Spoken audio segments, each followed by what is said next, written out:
so many experiences going through. So that's why I got started writing. And my wife died.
Before I say a few words, I just wanted to thank Netta for just doing an amazing job with this, with the music.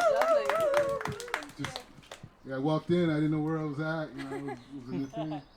But there's so many things to say, but just in brief, I want to just start with one idea. Basically, like, how did I meet Liane, right? How did it happen? Introduce yourself. All right, so first of all, yes, it's not about me. Today is about her. So, but I got to introduce myself. My name is Mordecai Ben Avram. And I'm from Los Angeles, and I've survived Israel for 5 years, and I'm a better man for it. But I think it was a few years ago. I think it was 2018 maybe. Yes. Yeah, it was like 2018. I was speaking at the Jerusalem Press Club, which was like right by where Liane lives at in Yamin Moshe. And I was speaking there, and then after everyone's leaving, Liane comes up to me and she's like, "You want to be in the newspaper?" And I'm all, "Yeah, why not?" And little did I know that was going to be the beginning of a tremendous friendship. And I'll say one of the most touching moments I've had with Liane. My family came here in 2019, I think it was. It was like 2019. Passover. My parents are not Jewish. I converted. But they came to visit me. They were brave enough to do that. And they came and I took them to all the holy places, whatever. But Liane called me and was like, would you be okay, like leading my Seder, for Pesach? And I was like, yeah, sure. And she called me the next day. She's like, if your family wants to come, they're more than welcome. And that moment is probably one of the most deepest moments for me, because I have in the rest of my life an image of my mother, who I love so much, who's alive. And all my parents are healthy, thank God. But I just have an image of her sitting across from me while I'm leading a Seder, which is huge. And then right behind her is the walls of the old city, And it's just Hashem gave me that moment, and Liane was the vessel for that. So, back to Liane. So, she asked me to share some words of Torah, which is an honor. And the idea is like this. You look at the Torah, and it's easy to, the Torah asks us, the sages ask us, the Torah asks us, as Doraisa says, before we read the Torah, we should recite a bracha, right? Before we recite the Torah. And then so many people ask the question, why? Why is it so important? And the answer is, the reason why is because we should know that the wisdom of the Torah is unlike any wisdom that we could read out of any type of a book. And not only that, that wisdom inside of the Torah is directly connected to us. When you look at what's going on right now inside the Torah, right? I was going to talk about the world. But inside the Torah, it's all about a journey, right? It's all about the Jewish people being in a particular place of consciousness in Mitzrayim, and Hashem taking them out of that place in Mitzrayim and taking them on this amazing journey. And it's easy to look at the journey inside of the Torah and say, like, wow, like, look at this has happened. You have the Yam Suf, and you have Har Sinai, and you have the Man in the desert. You have all these amazing things. But when you think about those things, our sages describe to us that that's exactly what we're experiencing in our life. Every single person here, I could really say that here, because everyone here, I can imagine most of the people here were not born in Eretz Israel, but they made a journey to leave some type of level of galus, some level where they were separated from Hashem, separated from the Jewish people to some degree, even if they lived in a Jewish community. But somehow they were able to leave that experience, and they were able to go on some journey where they connected to a Torah that allowed them to realize who they are. And after they realized who they are, they were able to continue on that journey and to be able to come into Eretz Israel in a whole new reality. And so you look at this idea of Liane's memoir, right? She's talking about her life experiences. But the reality is like this. We could learn the Torah and we could read the Torah, but the Torah in a way is teaching us about our lives. We're living in the Torah. We're living in the living in the continuation of Bereshis. The world was created and it continued on. Past the 5 books of Moses, past the Tanakh. The Torah is still living. It's happening right now. And that's why we can learn the Torah every week, every day, every Shabbos. And that Torah connects us to the ultimate picture of our lives right now.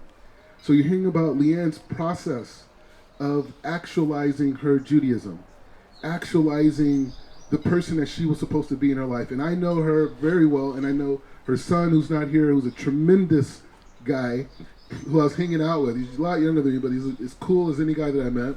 He's a tremendous music person.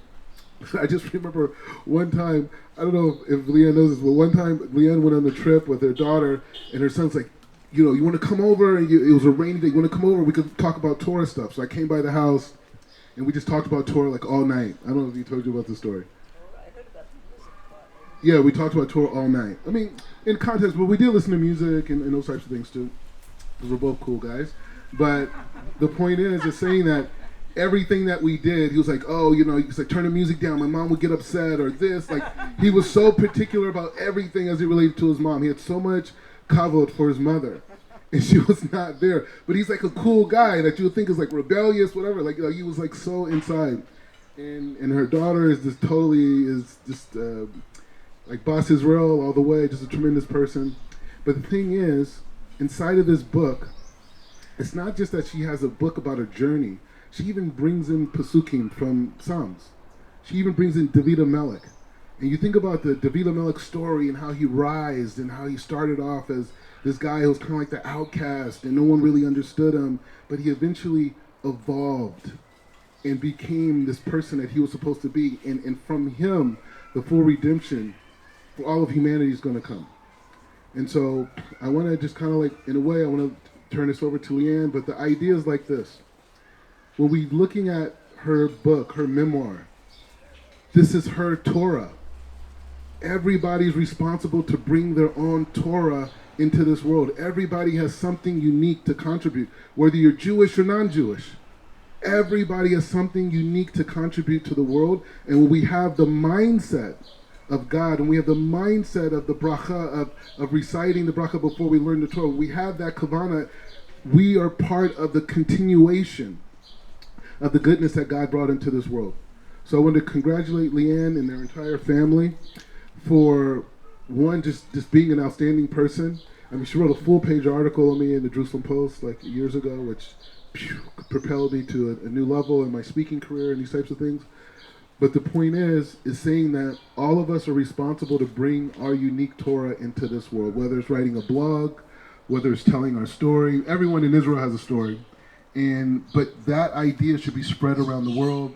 I know there's people who want to translate her book in Japanese. I know the Chabad is very much behind it. And I just want to give Liane a bracha that she just continues to be a light to the nations, a light to the Jewish people, a light to me and my family. And in this book is just the continuation and almost like a new beginning for her role of elevating all of humanity by sharing her Torah with the world. Amen. So with that being said, I want to pass the microphone to Liane, and please give her your undivided attention, and let's continue to fly, and Shabbat Shalom.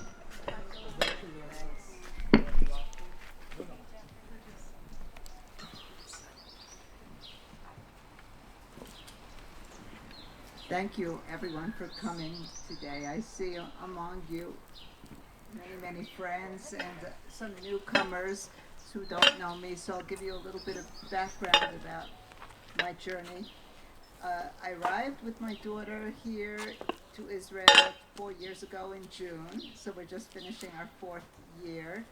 We came with 2 suitcases and a mission to learn Hebrew.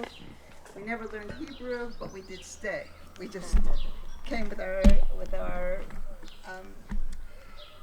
with this feeling that this was home, that it was time to return home. And a month after I got here, my son joined us and entered the Na'ale program, where he spent 3 years learning Hebrew and being with 3 other Japanese kids at this school, talk about miracles. So we've had an amazing 4 years. Not that Israel's easy, as we know, but it's entertaining. Nice way of putting it. Endlessly entertaining, if you know what I mean. Full of surprises. So I spent 30 years in Japan prior to that. As you could tell from my accent, I'm from Boston. Joke. I'm from New York. I went as a journalist, a young writer, sent on assignment by a magazine that hadn't published yet. It was called Condé Nast Traveler, and it was a great opportunity to write for them. I had no idea what a travel story was, and they looked at my story and they said, it's not a travel story, this is academia. So it was never published. And that was great, because I said, I'm not going back to New York until I learn to be a travel writer. So that took 7 years, and during that time I met Aki, who is an Eastern philosopher and an acupuncturist and an all-around eccentric, interesting guy, who I married. And I just got this amazing letter yesterday from the Mohel that came from San Diego to do my son's bris. And he just finished reading the book, and he said, it was beshert that you met Aki. It was so much part of the plan, the master plan for you to go into Japan as a conservative Jew from a family of secular and very non-observant people, and follow in the footsteps of my family, who were marrying out or not marrying at all. I was just doing what everyone else was doing. And then in the year 2000, Chabad came along to Tokyo, 2 Chabad houses, and it was a light and a bell went off, ding, ding, ding, ding, ding. And I thought, this is so bizarre. I've never spoken to a Hasidic person before, and now I'm speaking to them on a tatami floor in Tokyo. This is too interesting. It's too much set up for a book. I said, come on, this is really set up for a book. So I took notes throughout my marriage. I took notes when Chabad arrived. I wrote articles about my life and my children for various publications. And this book is the result of basically 30 years of research in Japan. And so I'm very happy to share with you a few excerpts. I'm going to start with, are you hearing me okay? No, it was okay. I'm going to start reading from the first date with Aki at the Jewish Community Center of Tokyo. Now, this is a guy who never had a conversation with a Jew before, and I take him to the JCC for Shabbos lunch. You know, it was a test. It definitely was a test. Not that he didn't test me as well, but that's another story. Okay. Ichiro's openness to Judaism was surprising and led me to proposing that we go to a Shabbat lunch at the Jewish Community Center. The Shabbat after his grandmother's cremation, we took seats overlooking the community center swimming pool, which was empty of swimmers because, as I explained to Ichiro, Jews don't swim on the Sabbath. I visualized the next date. Poolside, strip down, apply sunblock, and dive in. Why don't you swimming on the Sabbath? Ichiro asked, while we gazed down at a rectangular turquoise pool surrounded by empty chaise lounges. It's not just swimming, it's study, work, sports, TV, movies, you name it. Tai hen. Difficult. Yes, it is difficult. That's why I don't do it, I laughed, never imagining that one day I would fall in love with Shabbat precisely because there were no work demands, and especially no screens to check. Following tradition, we found empty seats together, and after a blessing over the wine, we got up to join a line for washing hands. We chatted as we returned to our seats, oblivious to a few glares. Someone shushed us, so we shut up until the rabbi blessed the challah. After he passed around thick slices of moist honey-tinted bread, tempting as cake, we were again free to speak. Should I? I was following Ichiro's recommendations for a macrobiotic diet and therefore in a quandary about whether to go ahead and enjoy the challah. George Osawa railed against refined white sugar and white flour and discouraged eggs. I used to love challah, but sitting by Ichiro, not only my shiatsu therapist, but my macrobiotic counselor, I hesitated. Come on, Ichiro said. Becoming too rigid about diet, not healthy either. He had a point. I tried biting into the sweet challah, but I couldn't go further. I had been feeling more energetic without the refined flours and sugars.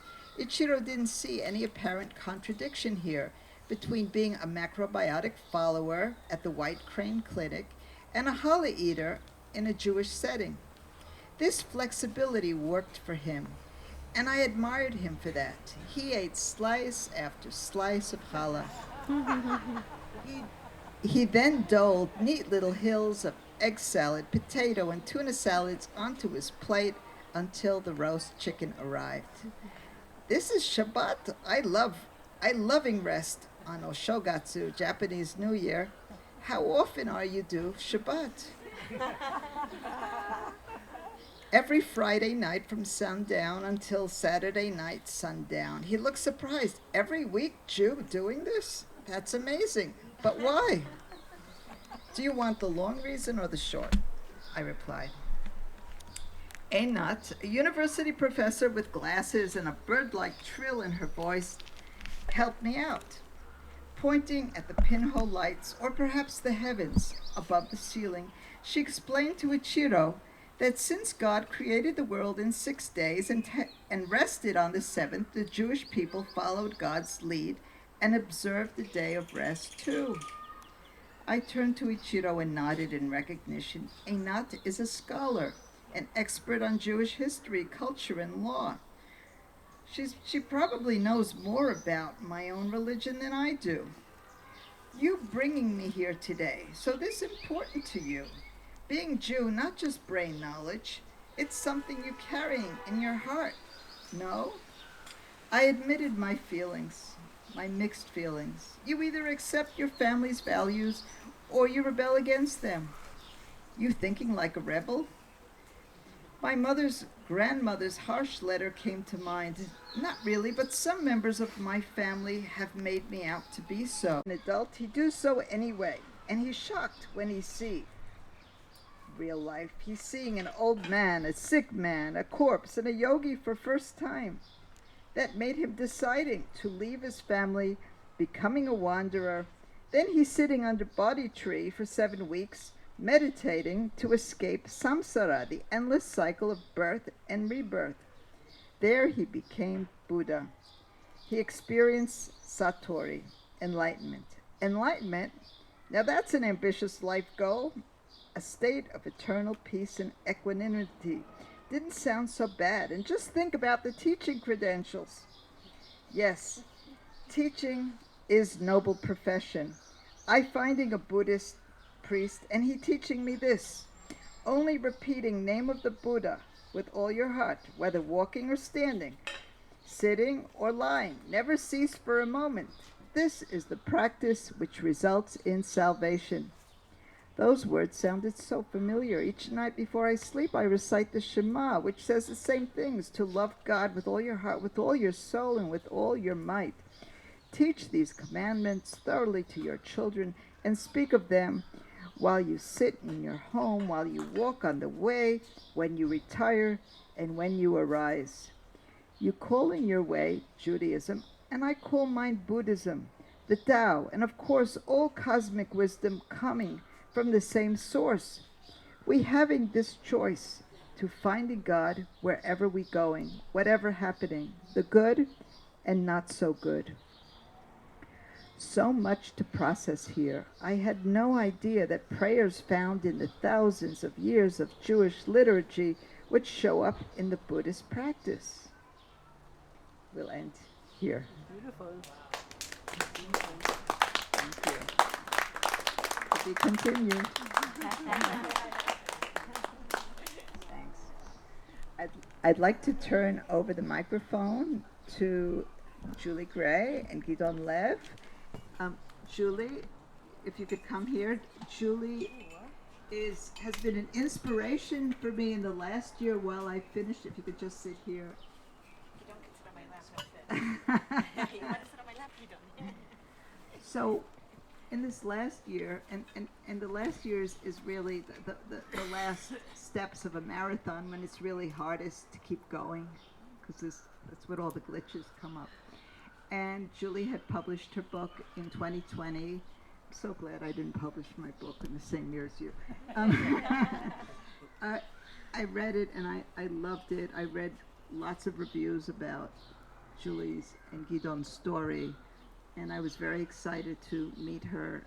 And finally, last Friday, my dentist drove me to their house, because who else in Israel except your dentist would drive you to meet your favorite writer? So, of course, isn't it? This is the way.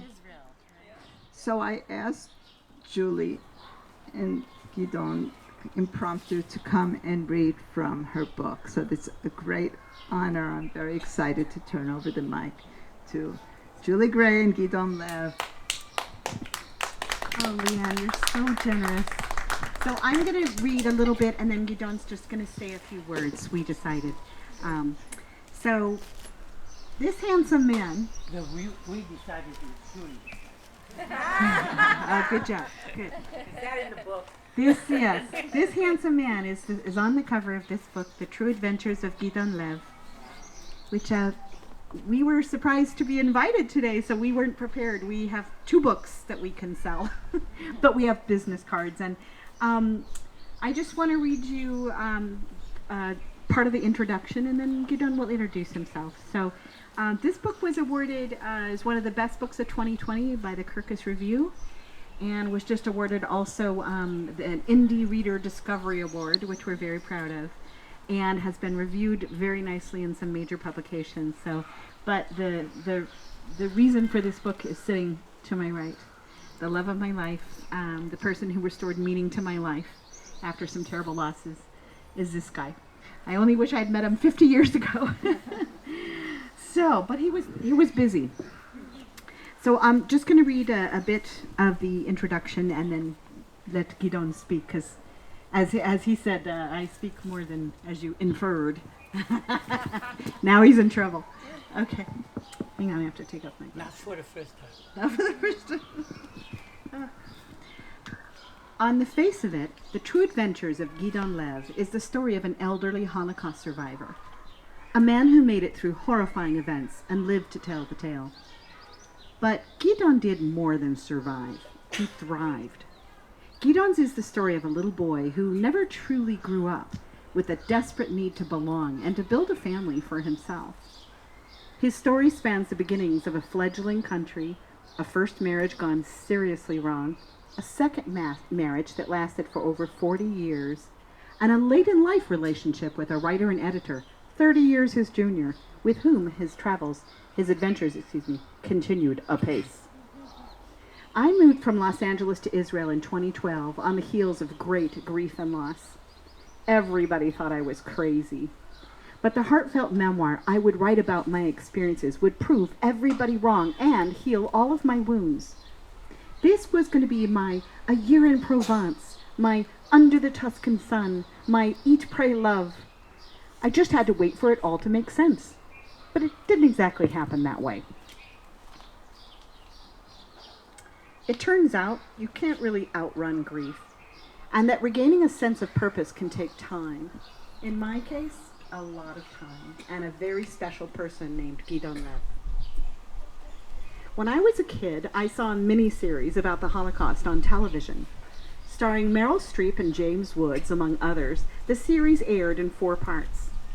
I was shaken to my core. Ovens? Gas chambers? Later in life, I learned much more about the Holocaust through films, books, and museum exhibits. By then, I had converted to Judaism. But the Holocaust, the lowest moment in human history, the absolute nadir of humankind, wasn't a part of my family history, nor of anyone's that I knew, even tangentially. When I came to Israel, I was aware that many Holocaust survivors lived here. Israelis are accustomed to their presence in the social fabric. Every year on Yom HaShoah, sirens blare out over the whole country in every city, village, and town. Cars pull over to the side of the road, and freeways come to a standstill. The whole country simply stops and stands, heads bowed for what seems like forever, but is really only 2 minutes. My first encounter with this annual ritual of mourning left me with a deep sense of sadness and respect for the millions of victims of the Holocaust and the way that Israel as a nation chooses to mark that day each year. I didn't know it at the time, but only 2 months before I arrived in Israel in 2012, Gidon Lev lost his wife of over 41 years. Susan's death was a terrible blow for Gidon and the whole family. It was that great sorrow and a need to keep busy that allowed him the time and space to reflect, for the first time in a long time, through writing down the story of his life. It was through his writing that my life and Gidon's overlapped. Gidon's life can be, in some ways, expressed through numbers, symbols, and dates. He was born in 1935, an only child. He was put on Transport M as number 885 and imprisoned in the Theresienstadt Nazi concentration camp from the ages of 6 to 10. He is one of 92 children estimated to have survived the camp. Wow. His father was sent to Auschwitz, where he was tattooed as prisoner B12156. Gidon lost 26 family members in the Holocaust. He was liberated in 1945 and came to Israel in 1959. He was a soldier in the Six-Day War, responsible for an FN 5.56 caliber Belgian automatic rifle. He was a husband to 2 wives, father to 6 children, and grandfather to 14. Gidon was also a 2-time survivor of cancer. As of 2020, he had lived for 85 years. There are an estimated 200,000 Holocaust survivors left in the world today. Gidon is one of a rapidly disappearing generation. There may be fewer living eyewitnesses to the Nazi atrocities of World War II when you finish reading this book than when you began it. We must share their stories, and we must make these stories matter. The research, writing, and reading that I did while working with Gidon on this book were naturally distressing for me on every level. We like to believe that the human race has progressed and improved. On the continuum of human history, 75 years ago is but a blip. On the contrary, it saddens me that for many, the Holocaust seems like it happened eons ago on a scratchy black and white newsreel. We have become alarmingly removed. History, as Mark Twain may or may not have said, doesn't repeat itself, but it often rhymes. So, and I want to give the mic to my beloved, my Beshert, the man himself. I guess I can sit. Can I? Very close to you. I guess I can sit. May I? Yes, of course. I mean, I'm probably the oldest person here, so I take some liberties. Anyway, first of all, I'm not yet used to being the center of attention and being made such a hero. I feel and I felt, and I guess I told Julie over many times, that I didn't even find myself attractive or anything special. Just trying to live and survive and make the most of life as I found it, or as life found me. It's such an honor for you to have invited us here for your book presentation. I'm thrilled, and I started reading your book 2 days ago, and I'm enjoying it immensely. Thank you so much. Even though, in terms of, I would say, God and belief, we go a little bit different path. But I'm here, and that must say something. I always said to myself, I always said to myself, no, I've survived so many things. The Holocaust, cancer twice, abduction of children, War One, the 6-Day War, the War of Attrition. There must be a star up there looking after me. Because how is it possible that I'm still around today? In any case, I am, as you see, and I'm trying my very best to enjoy life today as much as possible. And the fact is that I bumped Shalagid into Julie in itself is a miracle. If you can imagine, I finished writing some 60, 70,000 words, and you write about your life. I wasn't thinking so much of a book.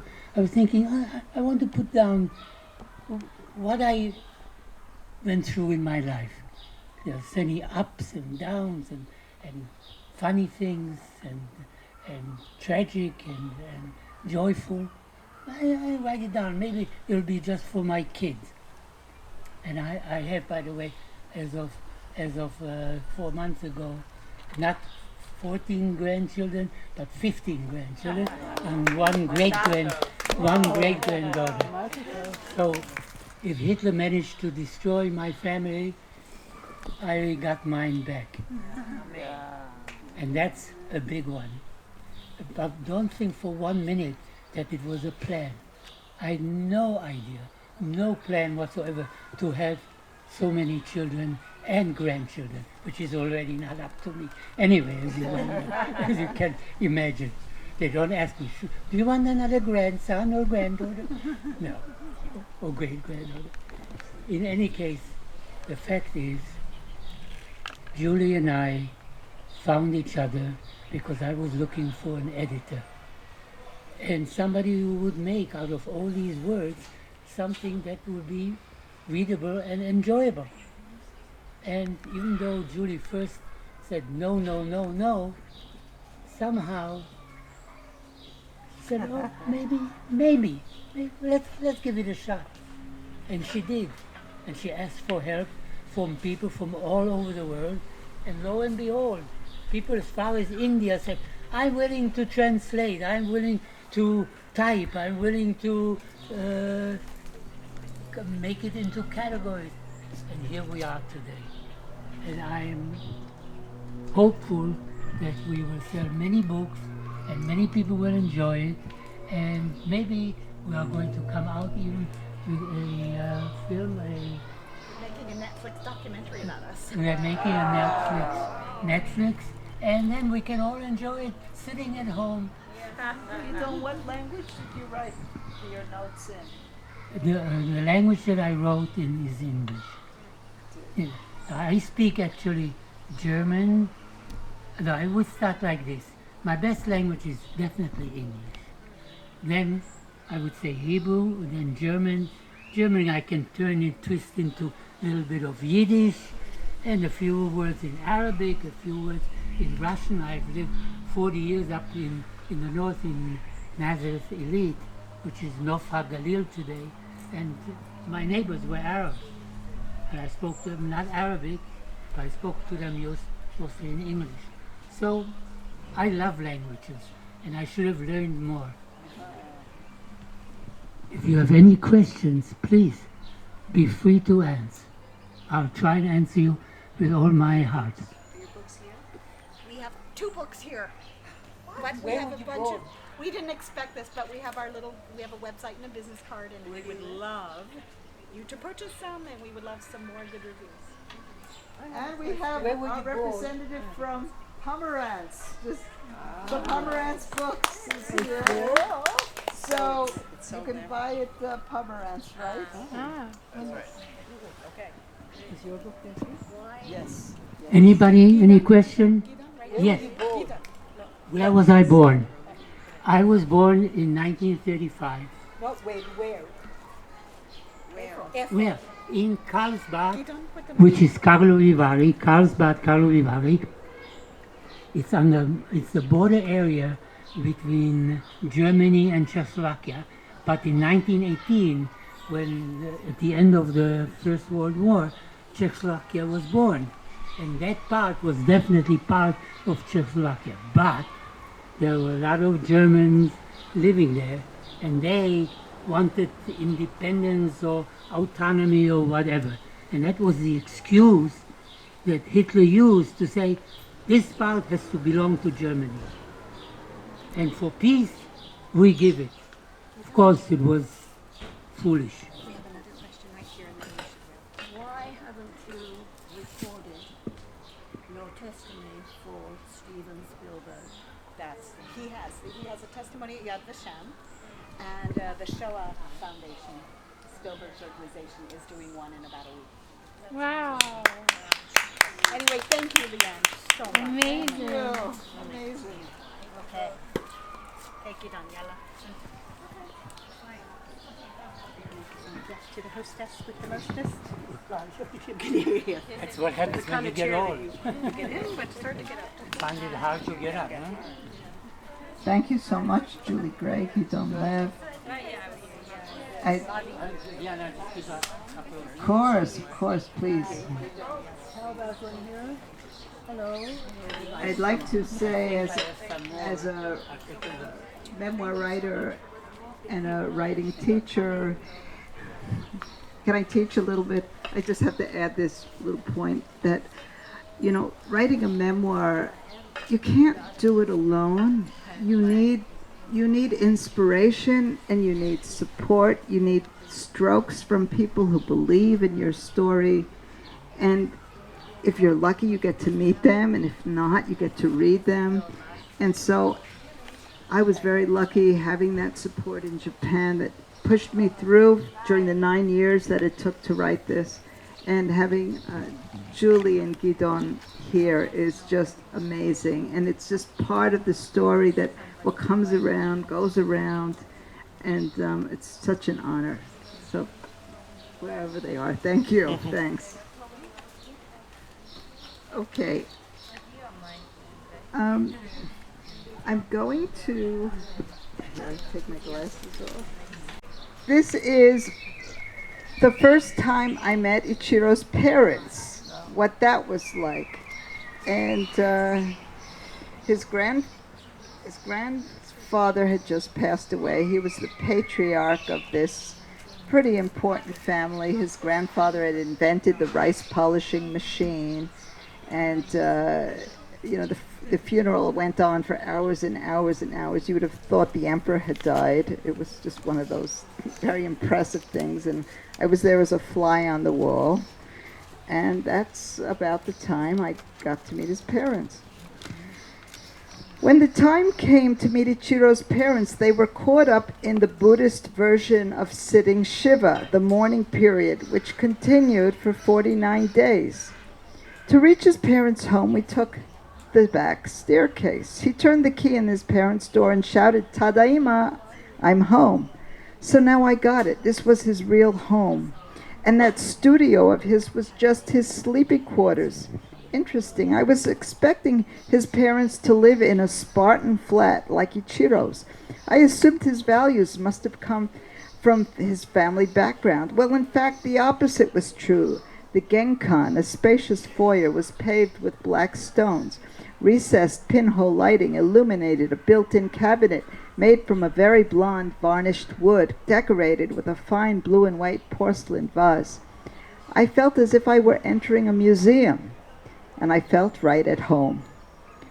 I heard slippers padding down a corridor in that same light wood that had similarly been polished to a sheen.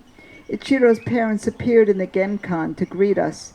Elegantly attired in crisp, neutral colors, the pair harmonized with their formal surroundings.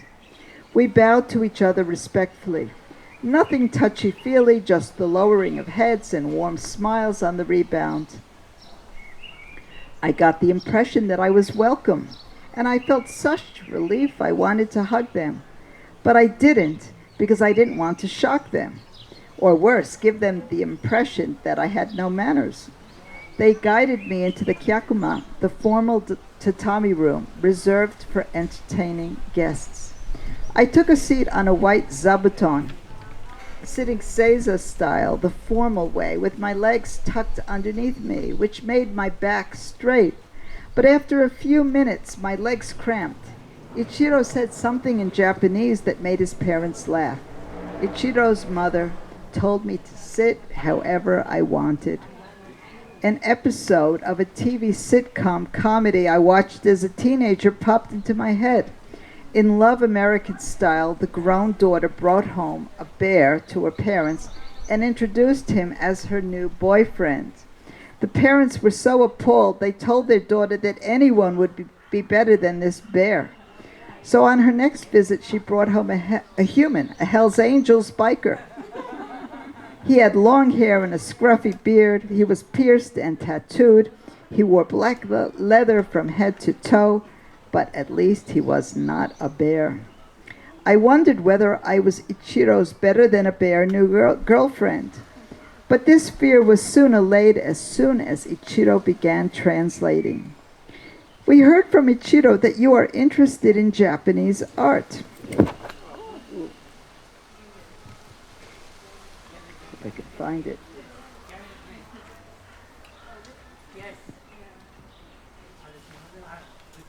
One minute. Sorry, where is it?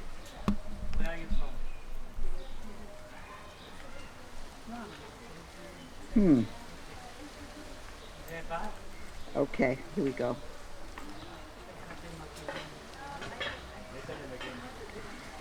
Yes, I nodded, tickled that they were more interested in what we might have in common than in the differences.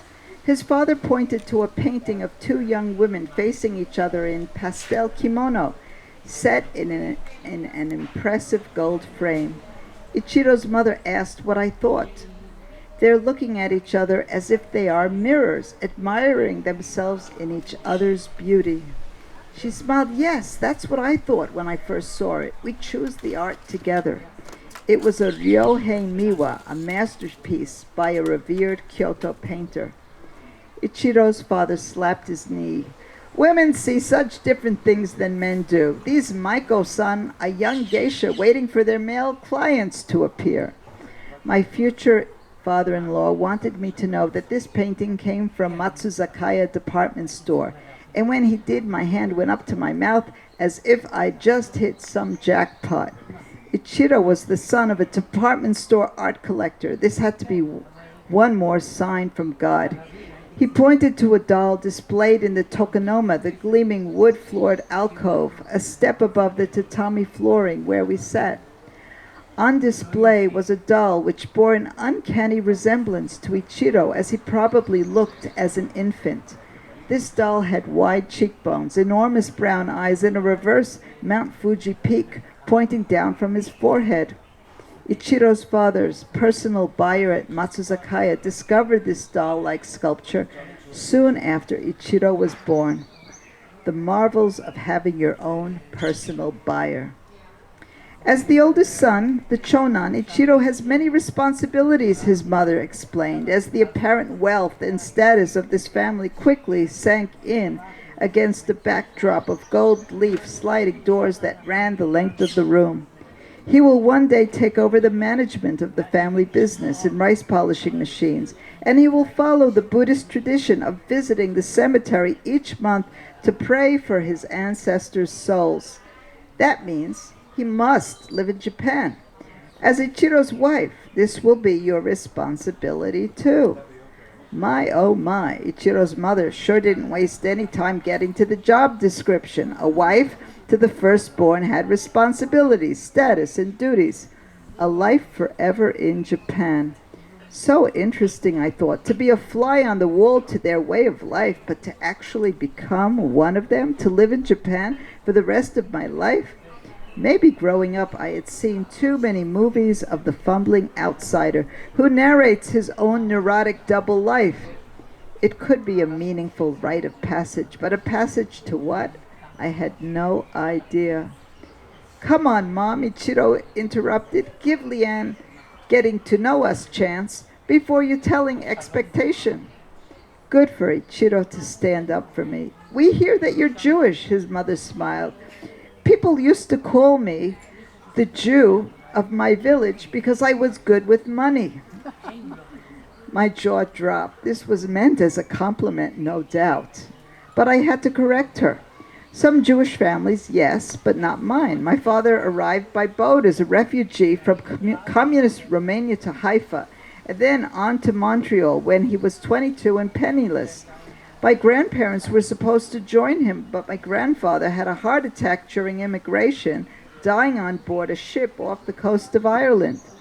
My father had to start working before completing his engineering degree, and he scraped out a salaryman's living all his life. Taihan, sorry to hear that, Ichiro's parents said in low voices in unison. Then suddenly changing the subject, his father held up a cloth sack. He asked me to guess what was inside. I had no idea. It's cash. It's the inheritance tax that Ichiro's grandfather's estate, on his father's estate, that we have to pay to the government. That's life. Money comes in, money goes out. He left us all well provided for. Ichiro's father's willingness to talk about money surprised me. Growing up on one of the few working-class streets in Great Neck, I always saw money as the lurker of doom. There was never enough of it, and so it seemed that money was the root cause of disagreements between my parents.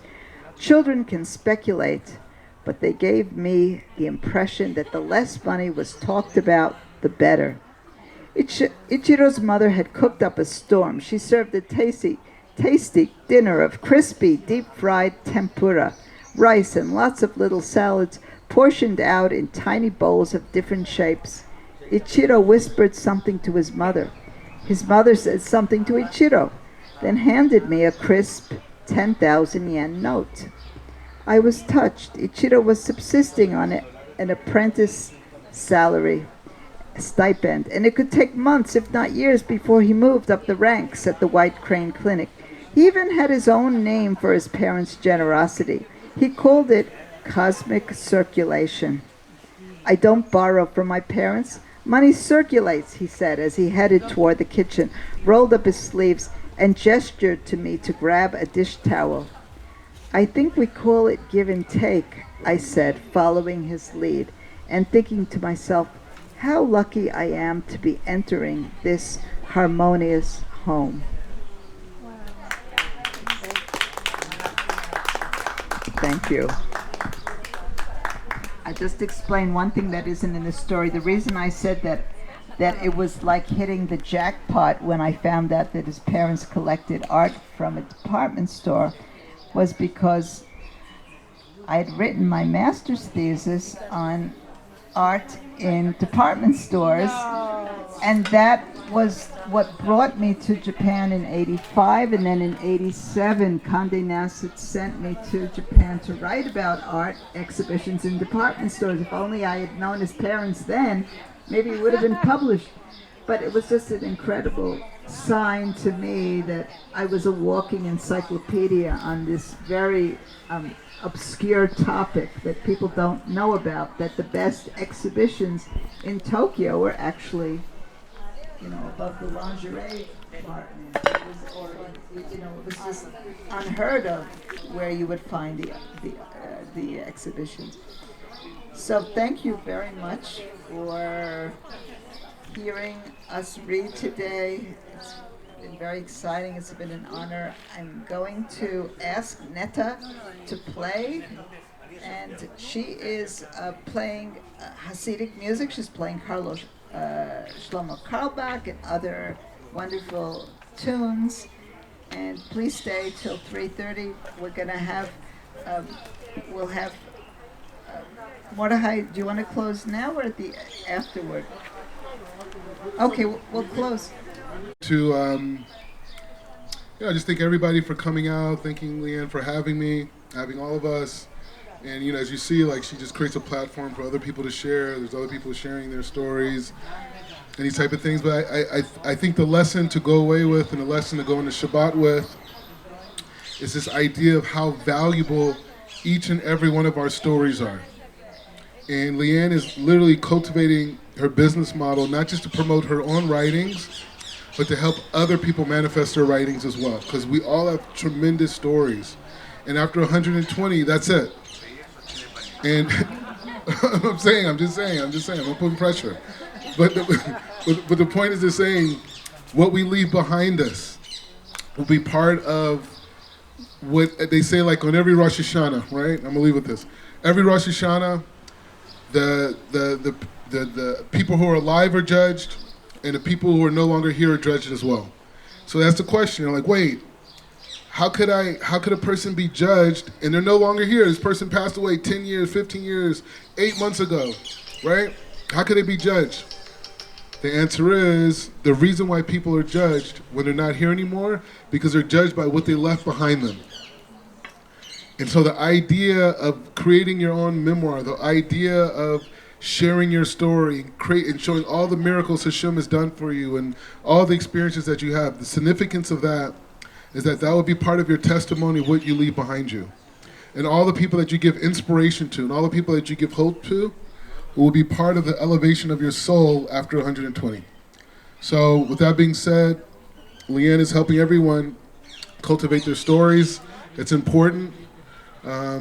People could study your life as the future goes on. And it's just a thought to take with us, because right now we're learning every day the Torah. We're learning their stories of Caleb, we're learning stories of Yehuda, Moshe Rabbeinu, Rabbi Akiva, Rabbi Meir, all types of people. So our stories are also important as well. And so Liane is here to help everybody with that. And with that being said, Shabbat Shalom.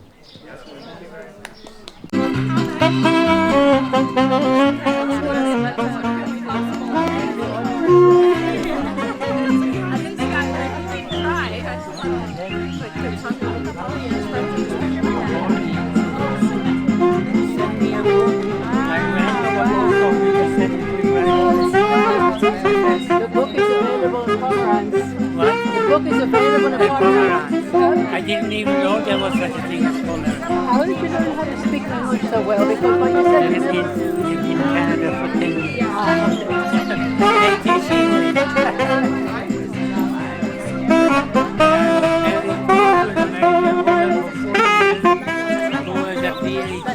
Always a master's in English.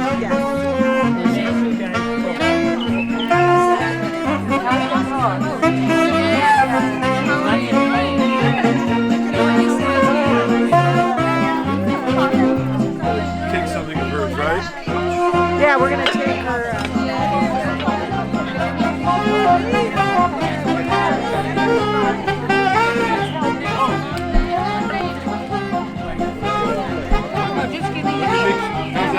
No?